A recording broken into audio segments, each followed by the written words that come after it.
Assalamualaikum warahmatullahi wabarakatuh. Perkenalkan, nama saya Chandra Andika Ahmad Darmis dari Prodi Ilmu Pemerintahan kelas karyawan semester 1. Di sini saya akan menjelaskan rangkuman perkuliahan MK Asas-asas manajemen dari awal pertemuan hingga pertemuan terakhir. Baiklah, pada pertemuan pertama kita hanya perkenalan saja. Kemudian pada pertemuan kedua kita membahas generasi yang ada pada manajemen seperti yang pertama generasi 3 atau manajemen.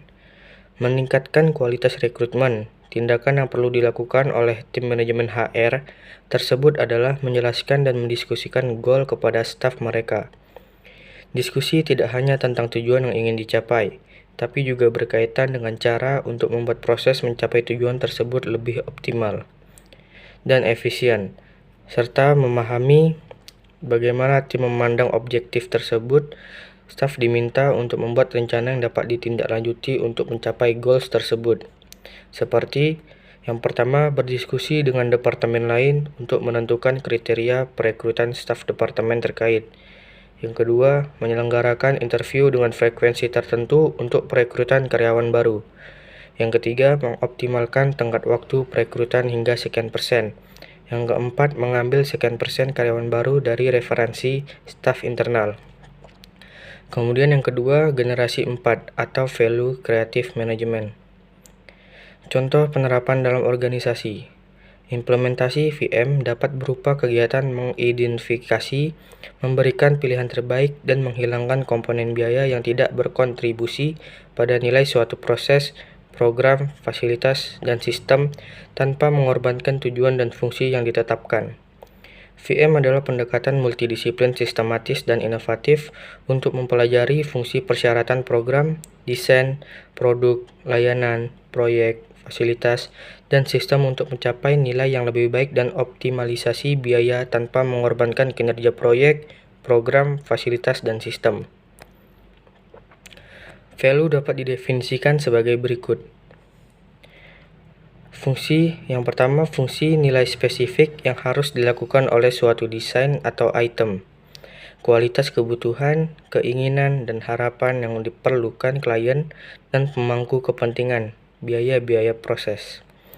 Dalam value management, ide yang dihasilkan akan dievaluasi dan dikembangkan untuk meningkatkan nilai keseluruhan. Bahkan ide yang paling tidak masuk akal tidak boleh ditentang karena bisa menjadi pemikiran yang membangkitkan ide-ide lain yang bermakna. Tujuan proses harus disesuaikan kualitasnya dengan biaya optimal, asalkan memenuhi fungsi sekunder dasar dan yang diisyaratkan. Fungsi sekunder dan fungsi estetika yang diinginkan perlu didefinisikan dengan baik di bawah kualitas yang disesuaikan. Sejauh mana dampak fungsi sekunder yang tidak diinginkan harus dikurangi juga merupakan faktor yang mengatur angka biaya. Kemudian pada pertemuan ketiga, kita membuat tugas teori manajemen seperti yang pertama, pengertian human relations. Secara singkat, human relations adalah suatu proses interaksi yang terjadi antara seseorang dengan orang lain untuk mendapatkan adanya saling pengertian, kesadaran, dan kepuasan psikologis. Ulasan tentang human relation dalam arti luas dan dalam arti sempit. Dalam arti luas, human relations mencakup interaksi antara seseorang dengan orang lain dalam segala bidang kehidupan untuk memperoleh kepuasan hati, sementara human relations dalam memberikan arti sempit mencakup interaksi seseorang dengan orang lain dalam hubungan kerja dan dalam organisasi. Contoh human relation yang kita lakukan tiap harinya seperti menjalin komunikasi dengan orang tua saat hendak berangkat sekolah, kerja, keluar rumah, berbincang dan selalu update kondisi adik di rumah atau istilahnya curhat. Menyapa tetangga tiap kali bertatap muka di gang atau di jalan. Selalu konsultasi masalah absensi atau tugas kuliah dengan dosen.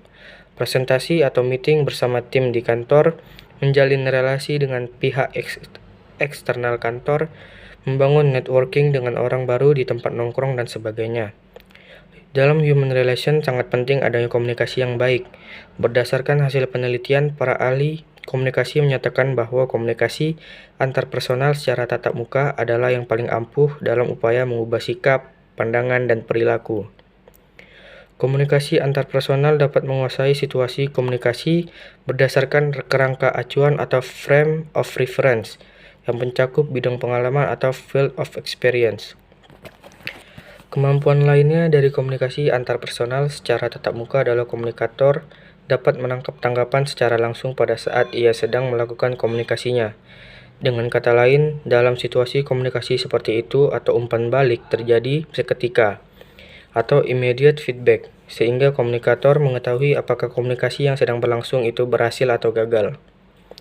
Jadi disarankan untuk melakukan negosiasi, problem solving, atau pertama kali membangun relasi, lakukanlah dengan bertatap muka, karena cara ini akan lebih efektif dibanding dengan bertatap maya. Misalnya saja ketika adik sedang di rumah mengalami kesulitan mengurung diri di kamar dan tidak bisa move on dari pacarnya. Sebagai abang ingin sekali membantunya, namun sangat disayangkan karena masih berada di kantor, maka lakukanlah mediasi setelah pulang dari kantor. Bawakanlah makanan kesukaan sang adik, ketuk kamar secara perlahan. Jika kamu dibukakan pintu, temuilah secara langsung dan secara tatap muka. Berikan sentuhan menenangkan, bukan justru memaki atau memarahinya. Ini akan memberikan umpan balik secara langsung. Sang adik akan merasa tenang dan tidak sedih lagi, berbeda jika hanya melalui layar ponsel, apalagi hanya dengan kalimat pesan singkat. Setelah kiat itu dilakukan, hubungan kakak adik pun bisa terjalin makin erat dan masalah terselesaikan. Kemudian pada pertemuan keempat kita membuat tugas tentang perencanaan untuk kedepannya. Seperti planning atau perencanaan yang akan saya buat di masa depan adalah membuat sebuah klub bulu tangkis khususnya di Bintan, yang dimana nantinya di klub ini akan melahirkan bibit-bibit atau potensi atlet-atlet bulu tangkis di Bintan, yang nantinya insya Allah akan memajukan nama daerah maupun provinsi. Fungsi dari perencanaan yang akan saya buat ini bersifat forecasting, atau dapat memperhitungkan keadaan dan situasi di masa yang akan datang. Mengapa demikian? Karena tujuan saya mendirikan ini adalah ingin memajukan daerah Bintan dalam bidang olahraga, khususnya bulu tangkis. Di mana yang kita ketahui bahwasannya Bintan di cabur bulu tangkis selalu kalah dari daerah seperti Batam. Kenapa? Karena klub atau pelatihan daerah di Batam sangat didukung oleh pemerintah daerahnya. Oleh karena itu, atlet-atlet binaan Kota Batam jauh levelnya di atas atlet-atlet binaan Kabupaten Bintan. Hal ini terjadi karena kurangnya support dari pemerintah ataupun para pengurus PBSI Kabupaten Bintan. Kemudian perencanaan atau planning yang akan saya buat ini ke depannya akan bersifat tetap, yang artinya akan terus berjalan, tidak hanya berjalan setahun atau 2 tahun saja, tetapi insya Allah akan berjalan terus sampai kapanpun. Oleh karena itu, apabila atlet-atlet binaan klub saya berprestasi, tidak menutup kemungkinan agar datangnya para sponsor-sponsor untuk klub kami. Karena perlu diketahui untuk menjalankan perencanaan ini sangat dibutuhkan dana yang sangat besar, karena bukan hanya sekedar membayar jasa pelatih saja, tetapi seperti kebutuhan lainnya seperti kebutuhan gizi para atlet, kemudian asrama dan dana untuk para atlet mengikuti event yang ada di luar kota. Kenapa saya ingin menjalankan perencanaan atau planning ini? Karena saya ingin nantinya Bintan menciptakan banyak atlet-atlet yang berprestasi dan lebih maju daripada daerah lainnya yang ada di Kepri. Kemudian pada pertemuan kelima kita membuat kesimpulan atas video tentang pembangunan IKN. Pendapat saya tentang video yang telah diberikan adalah sangat bangga dengan pembangunan IKN. Namun di sisi lain khawatir akan flora dan fauna endemik Kalimantan terancam punah. Semoga pemerintah memperhatikan juga habitat mereka, agar tetap menjadi kebanggaan Indonesia dan masih bisa terus dilihat oleh anak cucu kita nantinya. Dan semoga juga nantinya penanggulangan sampah atau limbah tetap diperhatikan. Saya harap daerah IKN menjadi ibu kota negara yang bersih, tertata dan rapi, sehingga dapat menarik para wisatawan ataupun investor untuk berinvestasi di sana. Kemudian pada pertemuan ke-6 menjelaskan tentang organisasi dan hal penting apa. Seperti organisasi sebagai wadah. Maksud dari wadah dalam organisasi adalah tempat di mana suatu kelompok berkumpul untuk membicarakan dan bekerja sama dalam suatu tujuan. Di dalam organisasi tersebut, tempat orang-orang bertukar pikiran dan menuangkan ide-ide mengenai organisasi tersebut. Karena itu, maka dapat disebut sebagai wadah. Jadi yang dimaksud organisasi sebagai wadah ialah tempat di mana kita melakukan kegiatan bersama, bertukar ilmu, bertukar pikiran, mengeluarkan pendapat, dan lain-lain guna mencapai tujuan dan cita-cita bersama. Sebagai contohnya adalah OSIS.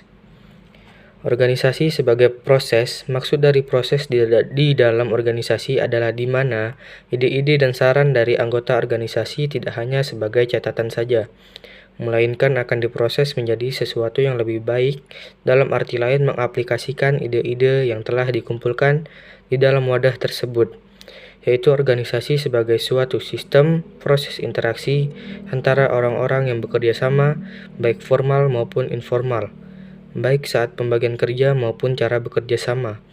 Organisasi dapat dikatakan juga suatu tempat di mana proses kita mengembangkan, memperdalam kemampuan, dan mendewasakan diri ke arah yang lebih baik terjadi. Contohnya organisasi buruh. Pada pertemuan ke-7, kita membuat kesimpulan tentang perbedaan organisasi publik dan organisasi bisnis. Dari materi ini saya mendapatkan pengetahuan lebih tentang perbedaan organisasi publik dan organisasi bisnis, seperti perbedaan tipe produk dari keduanya, berdasarkan contoh dari barang secara fisik, jasa, event, tempat, sifat, dan juga perbedaan dari tujuan, sifat layanan, wilayah kekuasaan, orientasi politik, cara kerja, lingkungan, dan lain sebagainya. Kemudian pada pertemuan ke-8, kita menjelaskan tentang perbedaan organisasi publik dan non-publik.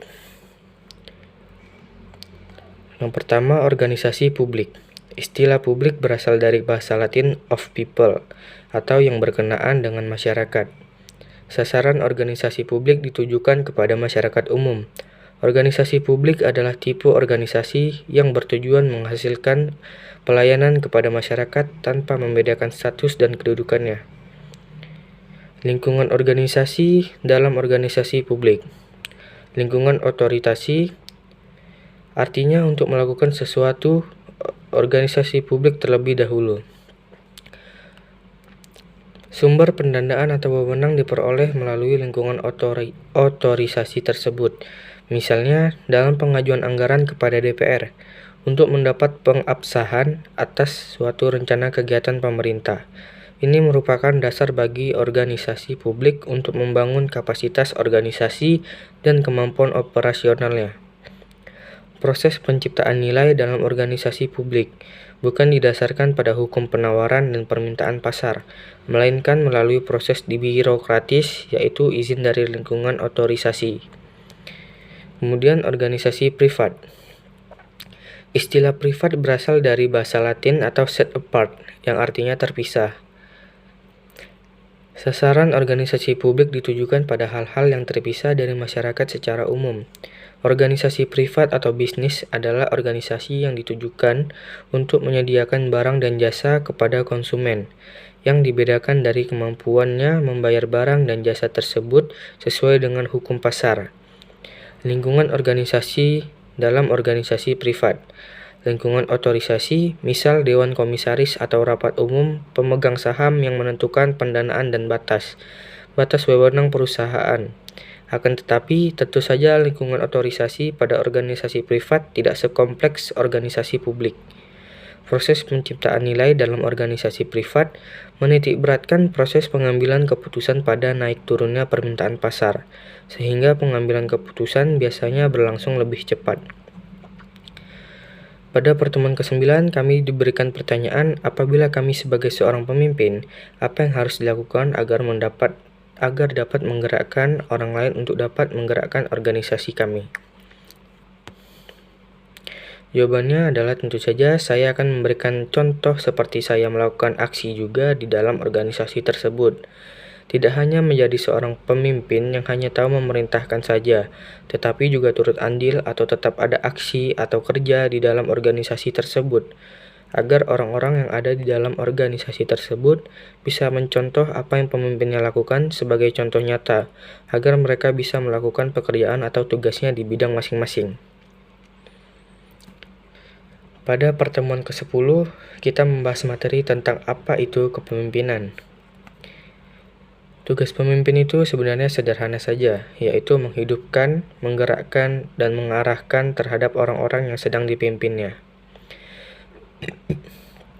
Para pemimpin, apalagi di zaman demokrasi seperti sekarang ini, sebenarnya mereka telah memiliki legitimasi yang kuat. Seseorang menjadi pemimpin biasanya melalui seleksi yang ketat, sehingga mereka itu sebenarnya telah mendapatkan legitimasi yang cukup. Kepercayaan dan kewibawaan yang dimiliki sudah cukup digunakan sebagai bekal untuk menunaikan tugas-tugas yang dibebankan kepadanya. Selama ini saya membayangkan bahwa tugas kepemimpinan adalah bagaikan acu. Benda itu difungsikan untuk menghidupkan mesin.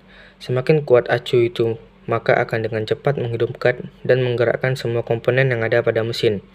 Tentu pemimpin yang terpilih, jika pemilihnya benar, pasti telah memiliki kekuatan sebagaimana acu yang digunakan untuk menghidupkan mesin yang dimaksud. Kekuatan penggerak yang dimiliki oleh para pemimpin seharusnya bukan berupa uang, perilaku, menakutkan, peraturan, ancaman, dan sejenisnya, melainkan adalah ketulusan, wawasan ke depan organisasi yang jelas, dan perhatian terhadap semua orang-orang yang dipimpinnya. Biasanya orang akan mendengarkan dan mengikuti para pemimpin yang telah membuktikan atas ketulusannya. Penilaian bahwa seseorang memiliki ketulusan bukan berasal dari ucapannya, janji-janjinya, atau kesanggupannya, melainkan akan dilihat dan disimpulkan dari perbuatannya. Disebut sebagai orang tulus, selain tampak dari kemauannya berjuang, juga dari kesediaannya berkorban. Pada pertemuan ke-11, kita meresum materi tentang 5 tingkat kebutuhan manusia. Kemudian pada pertemuan ke-12, kami diberikan pertanyaan yaitu tentang siapa saja pemimpin di Indonesia yang menggunakan pengawasan langsung. Pengawasan langsung dapat memberikan gambaran yang sesungguhnya dari pelaksanaan suatu kegiatan, kualitas, dan kuantitas pekerjaan.